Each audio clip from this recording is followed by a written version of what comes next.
রোহিঙ্গা সংকট সমাধানে চীন প্রতিশ্রুতিবদ্ধ এবং এই বিষয়ে দেশটি কাজ করছে বলে জানিয়েছেন চীনের কমিউনিস্ট পার্টির আন্তর্জাতিক বিভাগের মন্ত্রী লিও জিয়ানচাও। সোমবার সন্ধ্যায় প্রধানমন্ত্রী শেখ হাসিনার সঙ্গে তার সংসদ ভবন কার্যালয়ে সৌজন্যে সাক্ষাৎ করে একথা জানান লিও জিয়ানচাও। গৃহযুদ্ধে ক্ষত বিক্ষত মিয়ানমারের অভ্যন্তরীণ পরিস্থিতির কথা উল্লেখ করে চীনের কমিউনিস্ট পার্টির আন্তর্জাতিক বিভাগের মন্ত্রী বলেন, দেশটির গৃহযুদ্ধ সংঘাতময় পরিস্থিতি রোহিঙ্গা সংকট জটিল করে ফেলেছে। চীনের কমিউনিস্ট পার্টির এই নেতা বলেন, বাংলাদেশ যে ক্ষতিগ্রস্ত হচ্ছে এটা তারা অনুধাবন করে। রোহিঙ্গাদের আশ্রয় ও অব্যাহতভাবে মানবিক সহায়তা দেওয়ার বাংলাদেশের ভূয়সী প্রশংসা করেন লিও জিয়ানচাও।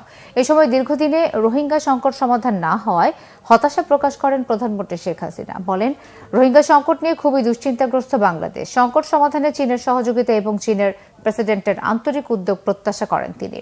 জুলাইয়ের প্রথমার্ধে প্রধানমন্ত্রীর আসন্ন চীন সফরের কথা উল্লেখ করে এই সফর দুদেশের বন্ধুত্বপূর্ণ সম্পর্ক আরও সুদৃঢ় করবে বলে আশা প্রকাশ করেন লিও জিয়ানচাও।